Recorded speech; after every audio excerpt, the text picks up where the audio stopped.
बेटा next case देखिए तुम लोग। Sunil a partner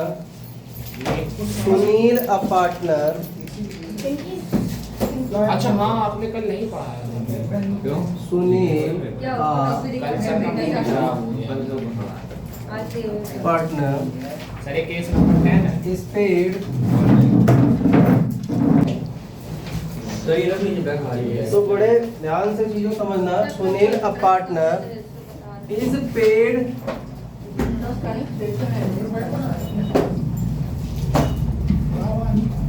remuneration। बेटा कोई बेटा बात ना करो, ठीक है? किसी की आवाज नहीं आ फालतू। 25,000 for dissolution work। for dissolution work। realization expense amount to 9,000 rupees were paid by him। were paid by him। अब बात आपके ये सामने लिखी हुई है, ये नेक्स्ट केस है अपना। इनको कैसे करते हैं समझना ध्यान से। फिर वही कंसेप्ट अपना बी पी ओ, इसी के अकॉर्डिंग हमें सारे करने हैं। सुनील एक पार्टनर है जो रेम्युनरेशन जिसको पे करी गई है 25,000 रुपए की फॉर डिसोल्यूशन वर्क के लिए। किस काम के लिए दिया गया? 25,000। और realization expense amount to 9,000 were paid by him. इसने कितना पे किया? 9,000 रुपए। उसको उस चीज के पैसे कितने दिए गए थे? 25। ये वाला नहीं करा मैंने। दिखाया सेम केस है, बस वैल्यू और नाम सेम है। अच्छा आंसर दो जल्दी से। Sir remuneration expense account debit to Sunil partner bank. ये केस आपने लिखा है सुधीर का था वो सुधीर वाला था बेटा। वो अनिल का था, जो एक अनिल का केस लिखाया है। अनिल का ये है। हां तो इसी की हम बात कर रहे हैं। पढ़ो जरा question. Anil partner is paid remuneration of 20,000 for dissolution. हां करा चुके हैं। हाँ तो इसका आंसर दोनों का करा चुके हैं, तो बताओ जल्दी से। तो आपने एक्सप्लेन करना क्या? नहीं अब करो आंसर दो, कोई दिक्कत नहीं, आराम से। तो मजा नहीं, मरना नहीं कर रहे। सुनील जो पार्टनर है उसको अपॉइंट किया है कि भाई आपको ये डिसोल्यूशन वर्क करना है, ये बात के लिए उसे अपॉइंट किया गया, जिसके लिए फर्म ने उसे कितना रेम्युनरेशन पे किया? 25,000 रुपए पे करे हैं। अब यहाँ पर क्या ये लाइन में लिखा है कि इसने जिम्मेदारी पूरे 25,000 की ले ली है? नहीं। अगर ये लाइन लिखी हो तो इसका मतलब ये था कि फर्म कह रही है कि इसके बाद का खर्चा तुम निपटो, अगर हो रहा है तो। उस लाइन का मतलब ये होता था। अब यहाँ पर ये लाइन अगर नहीं लिखी है, इसका मतलब ये है कि फर्म कह रही है कि अभी मैंने तुम्हें 25,000 दे दिए हैं, और अगर ऊपरी खर्चा हो जाता है वो हम तुम्हें बाद में देंगे। बात समझ में आ रहा कि नहीं आ रहा? लेकिन अब यहाँ पर हुआ क्या है? पे कितना हो गया है? इसने कितना पे किया? 9,000 रुपए। फर्म ने कितना बोल दिया था तुम्हें काम को देने के लिए? 25,000 रुपए। अब एक बात बताना, फर्म के लिए क्या था अभी तक? जब तक 25 तक की जानकारी थी तब तक फर्म सोच रही थी मेरा खर्चा कितना है? 25। पार्टनर कह रहा देखो 25 तो तुम्हारा खर्चा था, ये तुमने कहा था तुम दोगे 25,000 रुपए, साथ ही खर्चा कितने से बढ़ गया है? 9,000 रुपए से। तो कितने से खर्चा और बढ़ गया है? 9 से। तो टोटल खर्चा कितना हो गया है? 34,000 रुपए। जो ये 34,000 रुपए है, फर्म के पॉइंट ऑफ व्यू से ये क्या हो गया उसका? Realization expense. तो आप क्या एंट्री पास करोगे? रियलाइजेशन एक्सपेंस अकाउंट डेबिट 34,000 रुपए टू सुनील कैपिटल अकाउंट 34,000 रुपए। फर्म कह रही है 34,000 रुपए हम तुम्हें पूरे देंगे। बात समझ में आ रहा कि नहीं आ रहा? पहली बार सही करने का ये किया था आपसे बोला भी था रियलाइजेशन एक्सपेंस। बात समझ में आ गया? तो सुनील नहीं आ रहा? जब भी कोई क्वेश्चन आएगा, फुल फ्लैश क्वेश्चन आएगा, हर एडजस्टमेंट में आपको ये एक लाइन जरूर दी होगी रियलाइजेशन वाली, जितने हमने 10 केस कराए हैं। अब हर 10 केस के किस तरीके से सॉल्व करना मैंने आपको बता दिया। एंट्री सॉल्व कराने का मकसद क्या होता था बताइए, realization expense account debit to partners capital लिखवाया था। इसका मतलब दो जगह एडजस्टमेंट जाएगी, एक तो रिलायशन अकाउंट में और दूसरी जगह कहाँ जाएगी, पार्टनर्स कैपिटल अकाउंट में। वो कैसे क्या करेंगे वो हम लोग क्वेश्चन में सीखेंगे। तो आज आप लोग आ जाइए अपनी अपनी बुक्स में, रिलाइजेशन अकाउंट जिस बुक में जहाँ पे आपके बना हो सब लोग वही खोल लीजिए, फॉर्मेट ऑफ रिलायशन अकाउंट।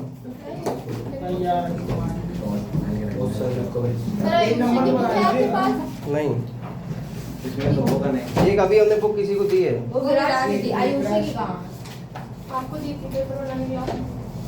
वो घर पे रखती है, वो अभी लाई नहीं। हाँ हाँ वो याद है, घर पे रखती है। नहीं, मैं एक हफ्ते तक का पेन नंबर बता दीजिए।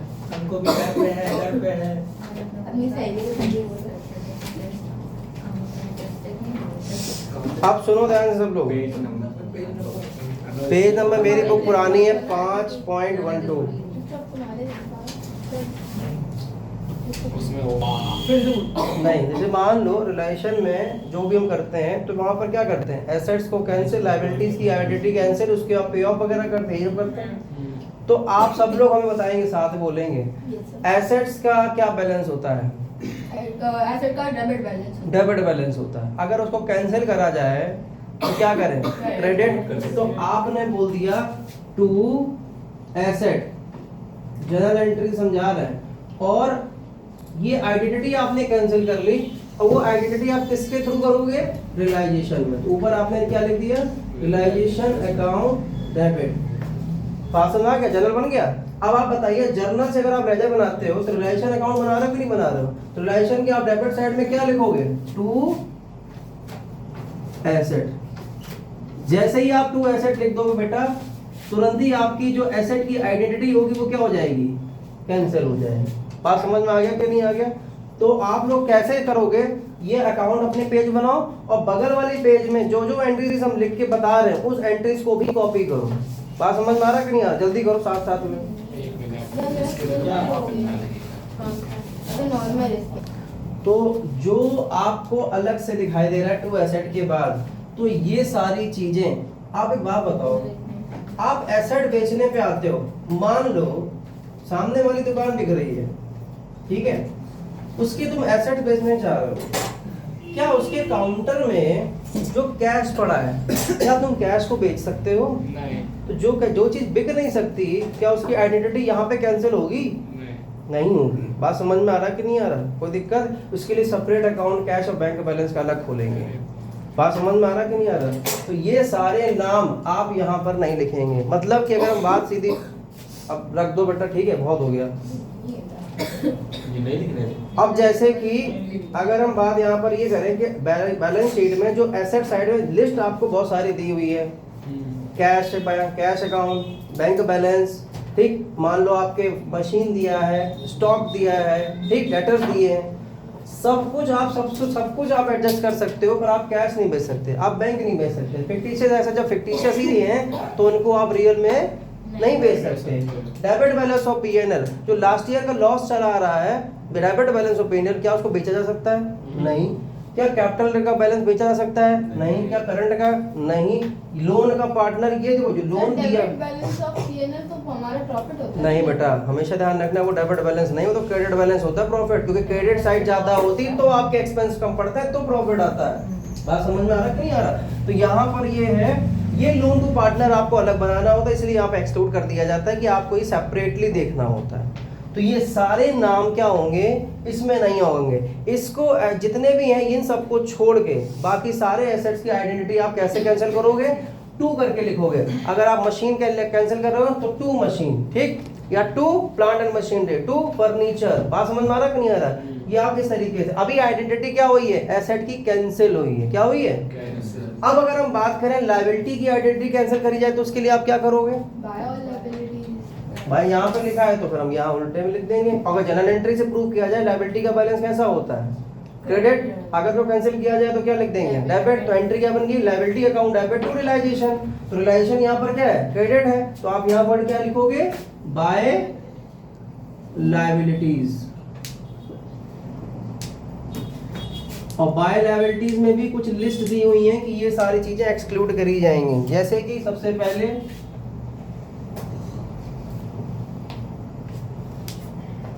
क्रेडिट बैलेंस ऑफ P&L, ठीक है, कॉमा रिजर्व, पार्टनर्स कैपिटल,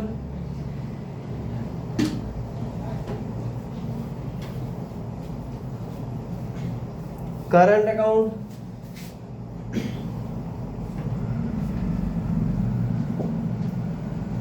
और लोन फ्रॉम पार्टनर।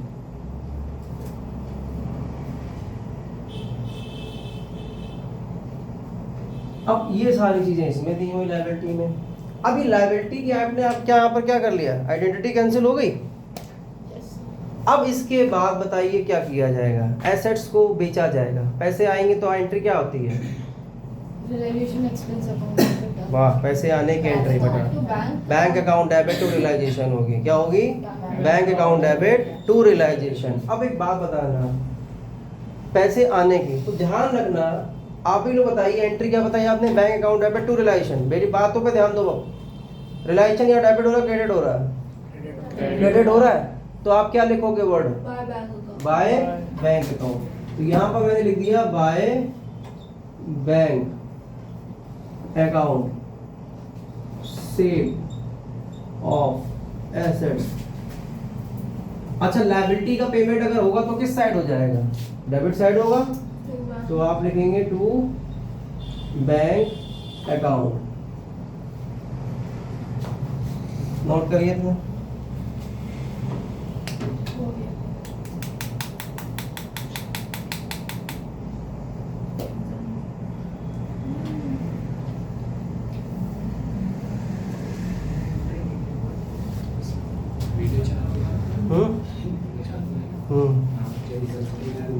अब सुनना ध्यान से, आपको मैंने बता दिए एसेट, ये सुनो तो कितनी यहाँ पर एक लिंकेज बात याद रखना सब लोग। अगर एसेट इस जगह पे है तो इसका पेमेंट इधर आएगा, लायबिलिटीज अगर इस साइड है तो उसका पेमेंट इधर होगा, ठीक। साथ ही साथ अभी हम लोगों ने 2-4 दिन से जो कर रहे हैं एंट्री पास कर रहे हैं, realization account debit to bank account कर रहे हैं कि नहीं, रिलेशन एक्सपेंस अकाउंट डेबिट। तो अगर ये कभी करोगे तो उसकी एंट्री आप यहाँ नोट करोगे, realization expense account debit to bank. लिख दो जरा सब लोग साथ में, realization expense account debit to bank.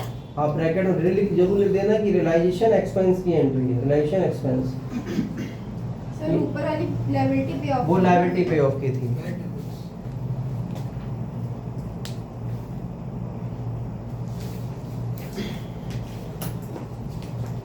और लिखते जाना कि किसका किसका to bank by bank, to bank by bank मिलेगा बहुत, लेकिन हर किसी का अपना एक पर्सनल रीजन होगा।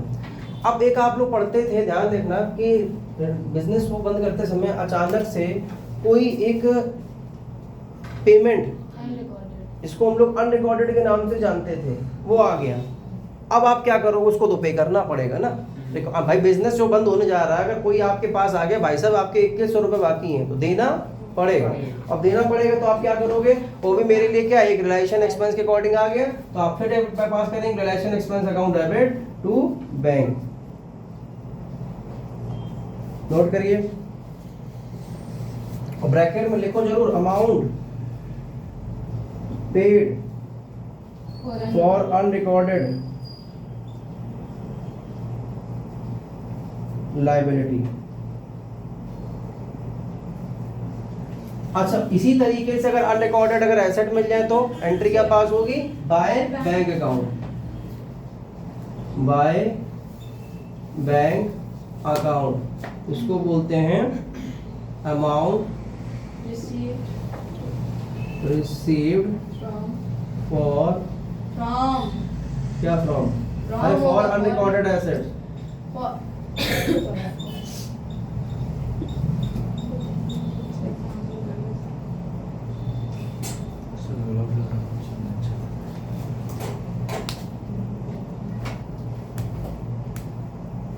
बात समझ में आ गया कि नहीं आ गया, कोई दिक्कत किसी को यहाँ पर? और के बाद क्या लिखा है, अनरिकॉर्डेड, अनरिकॉर्डेड एसेट आ गया।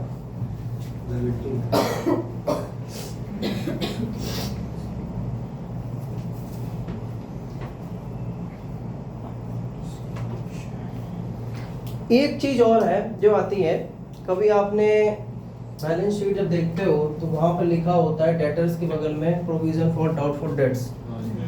जरा आप बताइए सब लोग, एसेट्स को जब आप कैंसिल कर रहे हो तो उस प्रोविजन का क्या करेंगे? तो वो प्रोविजन पार्टनर्स बांट लेंगे आपस में। नहीं, गलत है। उसको भी कैंसिल करना पड़ेगा, पर उसको कैंसिल करना पड़ेगा एज अ लायबिलिटी।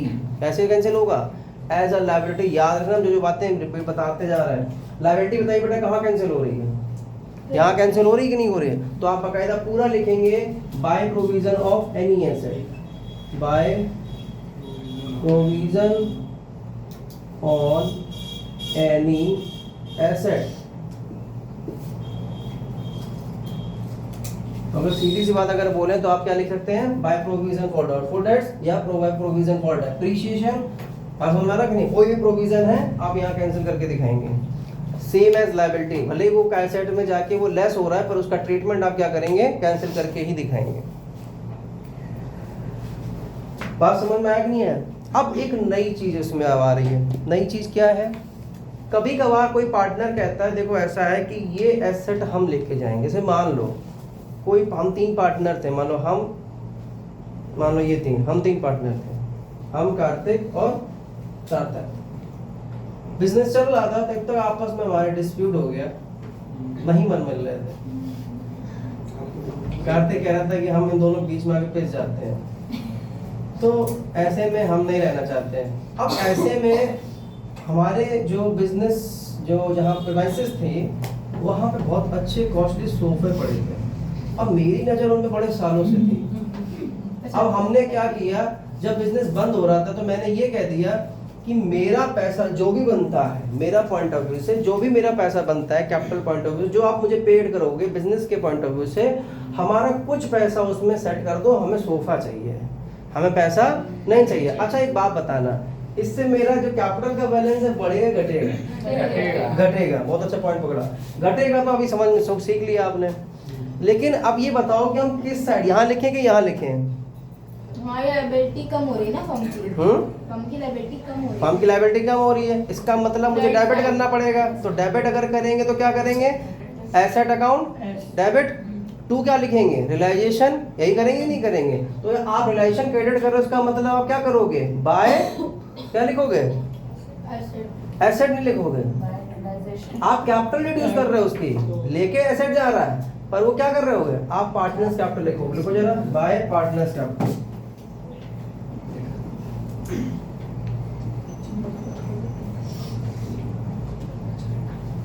और ब्रैकेट में नीचे लिख लेना, asset taken over by partner, asset taken over by partner. बात समझ में आ रहा है कि नहीं आ रहा? कोई दिक्कत? हाँ, एक पॉइंट और है नया आया। मान लो फर्म के पॉइंट ऑफ व्यू से एक लायबिलिटी थी। अब हमने कहा नहीं, हमने नहीं, कार्तिक ने कहा कि नहीं मेरे पास पैसा बहुत है और ये लायबिलिटी पे ऑफ मैं करता हूँ, अपनी कैपिटल रिड्यूस कर। अभी बात बताना, ये लायबिलिटी पे ऑफ करने के लिए तारू हुआ है, इससे कैपिटल इसकी बढ़ेगी घटेगी? बढ़ेगी। बहुत सोच समझ के, हाँ, क्योंकि अगर फर्म के पॉइंट ऑफ व्यू से अगर ये पेमेंट करेगा तो फर्म की लायबिलिटी क्या होगी?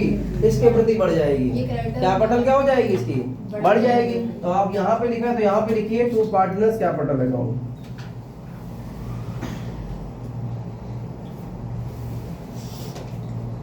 और ब्रैकेट में लिखिए liability taken over by partner. तो ये बाद में पे ऑफ करी जाएगी। Taken by a partner.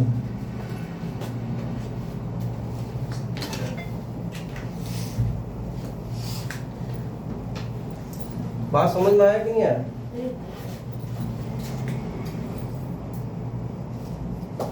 Clear है इतनी बात? फिर आगे दूसरा पॉइंट आपका एक आ रहा है, कहाँ जा रहे हो? यही बात कर लो ना, बाहर बुला रहा है। घर भी नहीं बुला रहा है। इतना सब हो जाने के बाद फिर होती है बैलेंसिंग। क्या होती है? बैलेंसिंग होती है। अब बैलेंसिंग में दो चीजें आएंगी, या तो बेटा प्रॉफिट आएगा और या तो लॉस आएगा। अब जरा एक बात बताना, अगर प्रॉफिट आएगा तो भी किसको मिलेगा? पार्टनर्स को। लॉस भी आएगा तो किससे सेटल किया जाएगा? पार्टनर से किया जाएगा। तो देखो हमारा नेक्स्ट पार्ट क्या है कि अब हमें बैलेंसिंग करनी है। क्या करनी है? Balancing। अब बैलेंसिंग करने में बेटा आपका आ रहा है तो आप सबसे पहले क्या लिखोगे? To partners capital. क्या लिखोगे?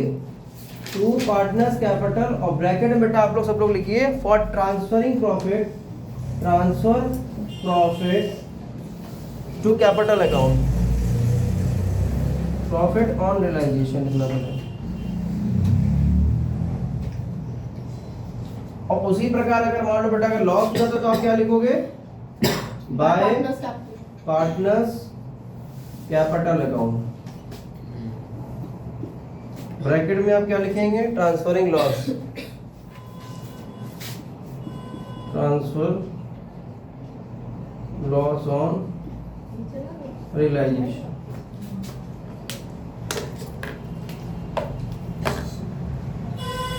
यहाँ से बेटा आपका ये अकाउंट हो जाएगा क्लोज और ये आपका एक अकाउंट बनके रेडी हो गया है, रियलाइजेशन अकाउंट।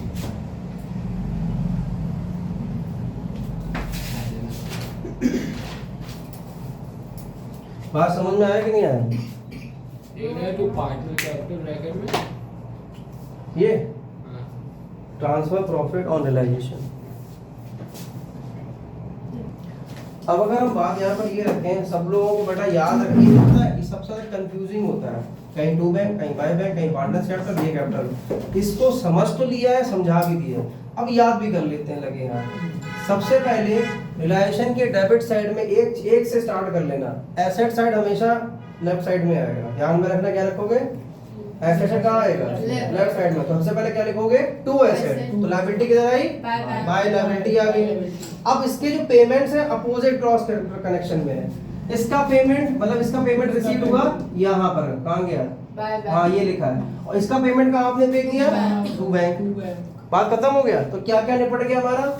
एक तो सर ये हो गया, और दूसरा ये हो गया, तीसरा ये हो गया, और चौथा हमारा ये हो गया। ये चीजें याद हो गई? बताइए एसेट किधर साइड? डेबिट साइड, लायबिलिटी इधर, इसका पेमेंट अपोजिट साइड, काम खत्म। इसके बाद दूसरी एंट्री दिमाग में रखना कि एक्सपेंस की एंट्री, रिलेशन एक्सपेंस। तो आप क्या करो? Realization expense account debit to bank. बात समझ में आ रहा कि नहीं आ रहा? बात ये भी खत्म हो गई। अब दिमाग में तुरंत ही टॉपिक लाना है अनरिकॉर्डेड एसेट या लायबिलिटी। अब एक बात बताओ, अनरिकॉर्डेड का एसेट का पेमेंट हमेशा किस साइड आया है? एसेट का पेमेंट हमेशा किस साइड आया है? जिस साइड आया है उसी में ही अनरिकॉर्डेड का आएगा, इतना ध्यान रखना। जिस साइड लायबिलिटी का पेमेंट हुआ है उसी साइड अनरिकॉर्डेड लायबिलिटी का पेमेंट होगा। जिस साइड आपका एसेट का पेमेंट रिसीव्ड हुआ है उसी साइड अनरिकॉर्डेड एसेट का पेमेंट रिसीव होगा। दोनों सेम टू सेम है, बस फर्क क्या है कि अलग अलग लिखना है, एक जगह काउंट करके नहीं लिखना है। तो देखिए आपका ये भी पार्ट खत्म हो गया। बात खत्म आ गया कि नहीं आ गया? फिर एसेट टेकन ओवर की बात करें।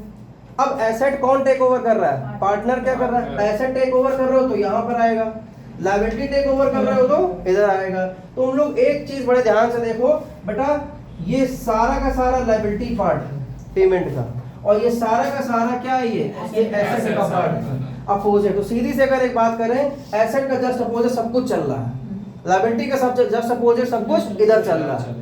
इन सब के बावजूद फिर आपका क्या बचा? बैलेंसिंग। बैलेंसिंग तो करने के बाद इधर है तो भी पार्टनर्स कैपिटल, इधर भी है तो भी पार्टनर्स कैपिटल है। बात यहाँ से खत्म हो जाती है। बात समझ में आ गया कि नहीं आ गया?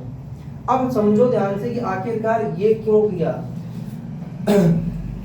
जितना आपने ये अकाउंट बनाया है, कैपिटल अकाउंट जहां जहां है आपको कैपिटल अकाउंट में वो एंट्री पास करनी होगी। जहां जहां बेटा बैंक लिखा है वहां वहां आपको बैंक अकाउंट में एंट्री पास करनी होगी। बात समझ में आ रहा है कि नहीं आ रहा? हमने शुरुआत कहां से कर दी है? इस रियलाइजेशन से। आपकी लायबिलिटी अब ये बनती है कि रियलाइजेशन के जितने केसेस हैं वो आपको लगाने हैं, इलस्ट्रेशंस लगाने हैं, उसके क्वेश्चंस लगाने हैं। साथ ही साथ इस रिलेशन अकाउंट को जिस तरीके से याद करवाए उस तरीके से याद रखना है। साथ में रिपीट करेंगे फिर से। सबसे पहले बताइए एसेट कहाँ लिखते हैं? डेबिट साइड में। डेबिट साइड याद रखो, डेबिट साइड में। बात समझ में आ रहा कि नहीं आ रहा? क्योंकि एसेट का बैलेंस हमेशा कैसा रहता है? डेबिट। कैंसिल भले हुआ, दिमाग में याद करने के पॉइंट यूज कर सकते हो। कहाँ है? डेबिट साइड में। लायबिलिटी क्या कर जाएगा? क्रेडिट है। पेमेंट उसके अपोजिट साइड में। Side। अनरिकॉर्डेड एसेट है तो वहीं जाएगा जहां एसेट का asset का पेमेंट payment रिसीव हुआ होगा। अनरिकॉर्डेड लायबिलिटी कहां जाएगा, जहां पे लायबिलिटीज का Liabilities पेमेंट का हुआ payment होगा। हुआ। फिर रिलेशन एक्सपेंस की एंट्री कहां जाएगी, realization expense account debit to bank account हो गया। आप टेकन और इसके बाद कौन सा पार्ट था हमारा, अनरिकॉर्डेड वाला तो हो ही गया। अब टेकन ओवर की बात करें, टेक ओवर करोगे तो इधर साइड कैपिटल, अगर मतलब किसका टेक ओवर करोगे, एसेट्स का, और लायबिलिटीज का, लायबिलिटी इधर है ना, लायबिलिटी इधर है और एसेट्स का इधर है। और बाद में आप क्या कर दोगे, बैलेंसिंग करके आप अपना पेमेंट का काम कर दोगे कि भाई पेमेंट नहीं हो रही, यहाँ पे क्या करोगे फर्म। अच्छा एक बात बताओ, यहाँ पेमेंट टू बैंक क्यों नहीं कर रही है, बता सकता कोई सर अभी निकाला ना, पेमेंट थोड़ी ना करिए पार्टनर्स को। ना? हाँ फिर पार्टनर ही तो डिस्ट्रीब्यूट करेंगे जब प्रॉफिट ऐसे लॉस है। आप कहोगे फर्म कह रही है जब पेमेंट मुझे करना ही है तो हम फुटकर में नहीं करेंगे, पूरा सब कुछ कैपिटल में इंक्लूड करके लास्ट में बैलेंस सीडी की जगह क्या कर देंगे, टू बैंक कर देंगे। इस वजह से ये आपको क्या कर रहा है, वो यहाँ पे टू बैंक नहीं लिख रहा है। लिख सकता था, पेमेंट कर सकता था, ये प्रॉफिट दे सकता था, आखिरकार ये प्रॉफिट जाना किसको है, पार्टनर्स को जाना है। तो फर्म कह रही है पेमेंट सबसे आखिरी में करेंगे, जहां बैलेंस सीडी की जगह क्या कर देंगे, टू बैंक कर देंगे, और बैंक बैलेंस ऑटोमेटिकली क्या कर जाएगा, मैच कर जाएगा, वहां से बात खत्म हो जाएगी। बात समझ में आ रहा है कि नहीं आ रहा, कोई दिक्कत? ठीक है, फिर आज के लिए इतना ही रखते हैं, फिर नेक्स्ट क्लास में फिर आगे बढ़ेंगे।